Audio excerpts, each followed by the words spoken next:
ಈಗ ಎರಡನೇ ಸುದ್ದಿ ಕಡೆಗೆ ಹೋಗೋಣ. ಬಿಜೆಪಿ ಶಾಸಕ ಭೈರತಿಗೆ ಸುಪ್ರೀಂ ಶಾಕ್. ಶಾಸಕರ ಕಣ್ಣಾಮುಚ್ಚಾಲೆ ಆಟಕ್ಕೆ ಬೀಳುತ್ತಾ ಬ್ರೇಕ್. ಪೊಲೀಸರ ತನಿಖೆ ಮೇಲೂ ಅನುಮಾನ. ಇದುವೇ ಚದುರಂಗದ ಎರಡನೇ ಸ್ಟೋರಿ. ಭೈರತಿಗೆ ಬಾಗಿಲು ಬಂದ್.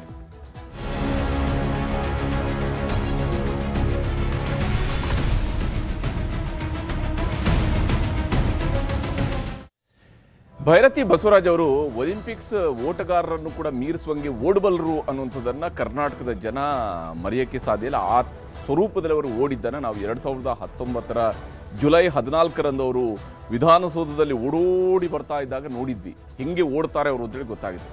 ಆದರೆ ಅವರು ಓಡೋದ್ರಲ್ಲಿ ಇಷ್ಟು ಎಕ್ಸ್ಪರ್ಟ್ ಅಂತೇಳಿ ಗೊತ್ತಾಗಿರುವಂಥದ್ದು ಈ ಬಿಕ್ಲು ಶಿವ ಮರ್ಡರ್ ಕೇಸ್ನ ನಂತರ ಅವರು ಓಡ್ತಾ ಇರುವಂತಹ ರೀತಿ. ಪೊಲೀಸರಿಗೆ ಸಿಗದಂಗೆ ಓಡ್ತಾ ಇದ್ದಾರೆ. ಪೊಲೀಸರು ಪಾಪ ಹುಡುಕ್ತಾ ಇದ್ದಾರೆ. ಎಷ್ಟು ಹುಡುಕ್ತಾ ಇದ್ದಾರೆ ಅಂತ ಹೇಳಿದ್ರೆ ಅವ್ರು ಎಲ್ಲಿದ್ದಾರೆ ಅಂತೇಳಿ ಸಿಗ್ತಾ ಇಲ್ಲ, ಅಷ್ಟು ಹುಡುಕ್ತಾ ಇದ್ದಾರೆ ಪೊಲೀಸರದ್ದು ಕೂಡ ಒಂದು ರೀತಿಯಾದಂಥ ನಾವು ಹುಡುಕ್ತಾ ಇರ್ತೀವಿ, ನೀವು ಓಡ್ತಾ ಇರಿ ಅನ್ನುವಂಥ ಆಟ ನಡ್ತಂಗೆ ಕಾಣ್ತಾ ಇದೆ. ಕರ್ನಾಟಕದಲ್ಲಿ ನಿಜಕ್ಕೂ ಕೂಡ ಶಾಸಕರುಗಳಿಗೆ, ರಾಜಕಾರಣಿಗಳಿಗೆ ಒಂದು ನ್ಯಾಯ, ಜನಸಾಮಾನ್ಯರಿಗೆ, ಸಾಮಾನ್ಯ ಜನರುಗಳಿಗೆ ಒಂದು ನ್ಯಾಯ ಅನ್ನುವಂಥ ಪರಿಸ್ಥಿತಿ ಇದೆ ಅನ್ನುವಂಥದ್ರ ಬಗ್ಗೆ ಅನೇಕ ಸಂದರ್ಭಗಳಲ್ಲಿ ಹೇಳ್ತೀವಿ. ಆದರೆ ಇದು ಕೂಡ ಅದಕ್ಕೆ ಮತ್ತೊಂದು ಎಕ್ಸಾಂಪಲ್. ನಮ್ಮ ಕಣ್ಣ ಮುಂದೆ ಇರುವಂತಹ ಜ್ವಲಂತ ಉದಾಹರಣೆ ಅಂತ ಹೇಳಿದ್ರೆ ಭೈರತಿ ಬಸವರಾಜ್ ಅವರ ವಿಚಾರ. ಬಿಜೆಪಿ ಶಾಸಕ ಭೈರತಿ ಬಸವರಾಜ್ಗೆ ಬಂಧನದ ಭೀತಿ ಇದ್ದೇ ಇದೆ. ಯಾಕಂದ್ರೆ ಇದೊಂದು ಮರ್ಡರ್ ಕೇಸ್ನ ವಿಚಾರ, ಅತ್ಯಂತ ಗಂಭೀರವಾಗಿರ್ತಕ್ಕಂಥ ಪ್ರಕರಣ.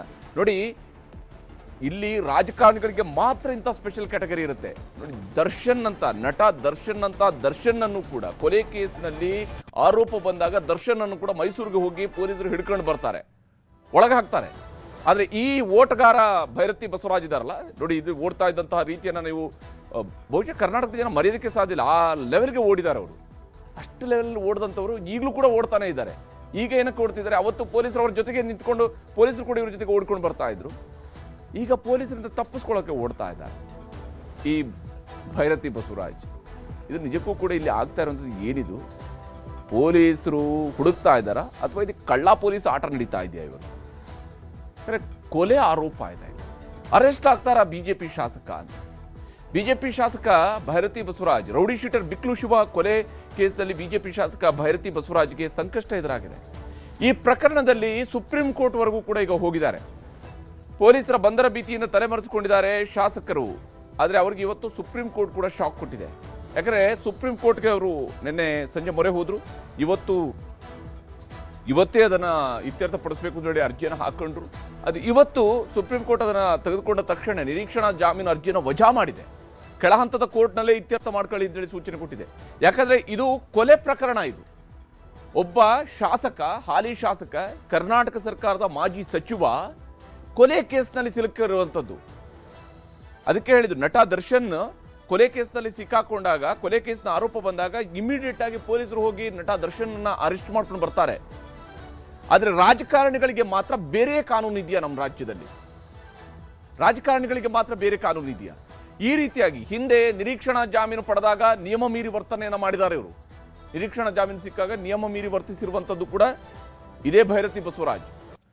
ಕೊಲೆ ಕೇಸ್ ಆದ ಕಾರಣಕ್ಕೆ ವಿಚಾರಣೆಯನ್ನು ಎದುರಿಸಲೇಬೇಕು ಅನ್ನುವಂಥ ಅಂಶವನ್ನು ಕೂಡ ಇವತ್ತು ಸುಪ್ರೀಂ ಕೋರ್ಟ್ ಉಲ್ಲೇಖ ಮಾಡಿದೆ. ಇದು ಕೊಲೆ ಕೇಸ್, ಇದು ಸಾಮಾನ್ಯ ಪ್ರಕರಣ ಅಲ್ಲ, ಒಬ್ಬನ ಜೀವ ತೆಗೆದಿರತಕ್ಕಂತಹ ಪ್ರಕರಣ. ಕೃತ್ಯ ನಡೆದಂತಹ ದಿನ ಅಂದ್ರೆ ಕೊಲೆ ಕೃತ್ಯ ನಡೆದಂತಹ ದಿನ A1 ಜೊತೆಗೆ ಮಾತನಾಡಿದ್ರು, ಅದು ಮಾತಾಡೇ ಇಲ್ಲ ಅಂತ ಹೇಳ್ತಿದ್ದಾರೆ. ಈ ರೀತಿಯಾಗಿ ಸುಳ್ಳು ಹೇಳಿದ್ದೀರಿ ಅನ್ನೋದನ್ನ ಉಲ್ಲೇಖ ಮಾಡಲಾಗಿದೆ. A1ಗೆ ಪ್ರಚೋದನೆ, ಬೆಂಬಲ ನೀಡಿದ್ದರಿಂದಲೇ ಈ ಕೃತ್ಯ ಆಗಿದೆ ಅನ್ನುವಂಥದ್ದು ಇಲ್ಲಿರುವ ಗುರುತರ ಆರೋಪ.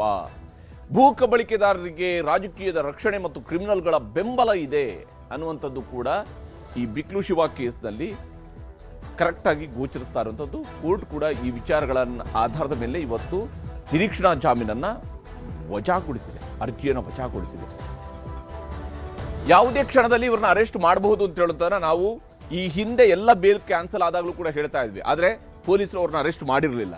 ಆದರೆ ಈಗ ಸುಪ್ರೀಂ ಕೋರ್ಟೇ ಬೇಲ್ ಕ್ಯಾನ್ಸಲ್ ಮಾಡಿದ್ರಿಂದಾಗಿ ಇನ್ನಾದ್ರೂ ಇವರು ಅರೆಸ್ಟ್ ಮಾಡ್ತಾರಾ ಅಂತ ಹೇಳಿ. ಯಾಕಂದ್ರೆ ಶಾಸಕ ಭೈರತಿ ಬಸವರಾಜ್ ಹುಡುಕಾಟಕ್ಕೆ CID ಅವರು 4 ತಂಡಗಳ ರಚನೆ ಮಾಡಿದ್ದಾರೆ.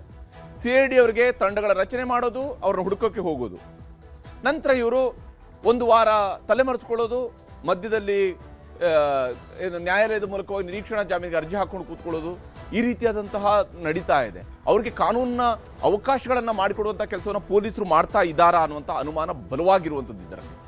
ಬೇರೆ ಬೇರೆ ರಾಜ್ಯಗಳಿಗೂ ಕೂಡ ಈಗ ತಂಡಗಳು ಹುಡುಕಾಟಕ್ಕೆ ಹೊರಟಿವೆ. ಹಿಂದೆ ಬೆಳಗಾವಿಯಿಂದ ನೇರವಾಗಿ ಮಹಾರಾಷ್ಟ್ರದ ಕಡೆಗೆ ಹೊರಟುಬಿಟ್ಟಿದ್ರು ಬೇಲ್ ಕ್ಯಾನ್ಸಲ್ ಆದಂತಹ ಸಂದರ್ಭದಲ್ಲಿ. ಈಗ ಲುಕ್ಔಟ್ ನೋಟಿಸ್ ಅನ್ನು ಜಾರಿ ಮಾಡಲಾಗಿದೆ. ಎಲ್ಲೇ ಇದ್ರೂ ಕೂಡ ಬಂಧನಕ್ಕೆ ಅವಕಾಶ ಸಿಗತ್ತೆ. ಶಾಸಕ ಭೈರತಿ ಬಸವರಾಜ್ ಸಿಐಡಿ ಕಚೇರಿಗೆ ಬಂದು ಶರಣಾಗುವಂತಹ ಸಾಧ್ಯತೆಯೂ ಕೂಡ ಇದೆ. ಯಾಕಂದ್ರೆ ಅವ್ರು ನಿಜಕ್ಕೂ ಶಾಸಕ ಅಂತ ಹೇಳಿದ್ರೆ ಇಷ್ಟೊತ್ತಿಗೆ ಶರಣಾಗಬೇಕಾಗಿತ್ತು, ಆದ್ರೆ ಆಗ್ತಾ ಇಲ್ಲ ಅವರು. ಯಾಕಂದ್ರೆ ಅವರು ಕಾನೂನನ್ನ ರಚನೆ ಮಾಡುವಂತಹ ಸ್ಥಾನದಲ್ಲಿರುವಂಥದ್ದು. ಸಿಐಡಿ ಕಚೇರಿ ಎದುರು ಬ್ಯಾರಿಕೇಡ್ ಹಾಕಿ ಭದ್ರತೆಯನ್ನು ಕೂಡ ಒದಗಿಸಲಾಗಿದೆ. ಅವ್ರು ಬರಬಹುದು ಅಂತೇಳಿ ಕೆಂಪೇಗೌಡ ಏರ್ಪೋರ್ಟ್ನಲ್ಲಿ ಸಿಐಡಿ ಟೀಮ್ ಠಿಕಾಣಿ ಹೂಡಿದೆ. ಏರ್ಪೋರ್ಟ್ ಮೂಲಕ ಹೋಗಿ ಬಂದ್ರೆ ಅಂತ ಹೇಳಿ ಶರಣಾಗುವ ಮುನ್ನವೇ ಅರೆಸ್ಟ್ ಮಾಡೋದಕ್ಕೆ ತಯಾರಿಯೂ ಕೂಡ ನಡೆದಿದೆ ಪೊಲೀಸರಿಂದ. ಭೈರತಿ ಬಸವರಾಜ್ ಅವರ ಅರೆಸ್ಟ್ಗೆ ಬೇಕಾಗಿರುವುದು. ಇಲ್ಲಿ ಪೊಲೀಸರ ಮೇಲೆಯೂ ಕೂಡ ಅನುಮಾನ ಇದ್ದೇ ಇದೆ. ಯಾಕಂದ್ರೆ ಭೈರತಿ ಬಸವರಾಜ್ ಬಂಧನಕ್ಕೆ ಯಾಕಿಷ್ಟು ವಿಳಂಬ? ಇದೊಂದು ಸ್ಪೆಷಲ್ ಕೇಸ್ ಯಾಕೆ ಆಗ್ತಾ ಇದೆ?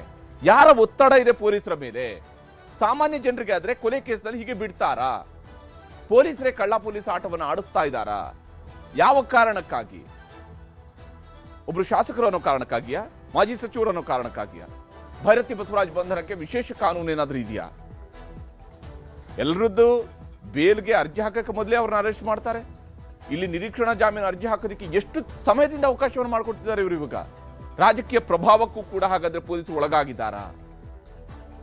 ಯಾವ ಕಾರಣಕ್ಕಾಗಿ ಈ ಪ್ರಕರಣದ A5 ಆಗಿರ್ತಕ್ಕಂಥ ಭೈರತಿ ಬಸವರಾಜ್ ಅವರ ಮೇಲೆ ಕ್ರಮ ಆಗ್ತಾ ಇಲ್ಲ? ಕೋರ್ಟ್ನಲ್ಲಿ ಕಸ್ಟಡಿಗೆ ಬೇಕು ಅಂತ ಕೇಳ್ಕೊಳ್ತಾರೆ ಇವರು. ನಮ್ಮ ಕಸ್ಟಡಿಗೆ ಬೇಕೇ ಬೇಕು ಅಂತ ಕೇಳ್ಕೊಳ್ತಾರೆ ಇವರು ಪೊಲೀಸರು. ಅವರು ನಿರೀಕ್ಷಣಾ ಜಾಮೀನು ಹಾಕಿದಾಗ ಅಲ್ಲಿ ವಾದ ಮಂಡಿಸ್ತಾರೆ. ಆದರೆ ನಿರೀಕ್ಷಣಾ ಜಾಮೀನು ಅವರು ಹಾಕುವಂಥ ಅರ್ಜಿ ವಜಾ ಆದಾಗ ಪೊಲೀಸರು ಅವ್ರನ್ನ ಹಿಡಿಯೋದಕ್ಕೆ ಹೋಗೋದಿಲ್ಲ. ಯಾವ ಕಾರಣಕ್ಕಾಗಿ? ಅವಕಾಶ ಸಿಕ್ಕಾಗ ಯಾಕೆ ಸುಮ್ಮನಿರ್ತಾರೆ? ಒಂದಲ್ಲ ಎರಡಲ್ಲ 3 ಬಾರಿ ಈಗಾಗಲೇ ಅವಕಾಶ ಸಿಕ್ಕಿದ್ರು ಕೂಡ ಅವ್ರನ್ನ ಬಂಧನ ಮಾಡಿಲ್ಲ. ಈಗಲಾದ್ರೂ ಬಂಧನ ಮಾಡ್ತಾರಾ? ನಿರೀಕ್ಷಣಾ ಜಾಮೀನು ಸಿಗೋವರೆಗೂ ಕೂಡ ಅವರು ಇರ್ತಾರೆ. ಭೈರತಿ ಬಸವರಾಜ್ ಅವರು ಆರಾಮಾಗಿ ಓಡಾಡ್ತಾ ಇರ್ತಾರೆ. ಯಾವಾಗ ಅದು ರದ್ದಾಗುತ್ತಲ್ಲ ತಕ್ಷಣ ಅಜ್ಞಾತ ಸ್ಥಳಕ್ಕೆ ಭೈರತಿಯವರು ಶಿಫ್ಟ್ ಆಗೋಗ್ಬಿಡ್ತಾರೆ. ಪೊಲೀಸರಿಗಿಂತ ಕೂಡ ಒಂದು ಹೆಜ್ಜೆ ಮುಂದೆ ಇದ್ದಾರಾ ಭೈರತಿ ಬಸವರಾಜ್ ಅನ್ನುವಂತಹ ಅನುಮಾನವೂ ಕೂಡ ಇಲ್ಲಿ ಇರುವಂಥದ್ದು. ಯಾಕಂದ್ರೆ ಈ ಪ್ರಕರಣದಲ್ಲಿ ಇದು ಗಂಭೀರ ಪ್ರಕರಣ, ಕೊಲೆ ಪ್ರಕರಣ. ಇಲ್ಲಿ ರಕ್ಷಣೆಯನ್ನು ಕೊಡ್ತಾರಾ ಅಥವಾ ಶಿಕ್ಷೆ ಕೊಡಿಸ್ತಾರಾ ಅನ್ನೋದನ್ನ ನೋಡ್ಬೇಕಾಗಿದೆ.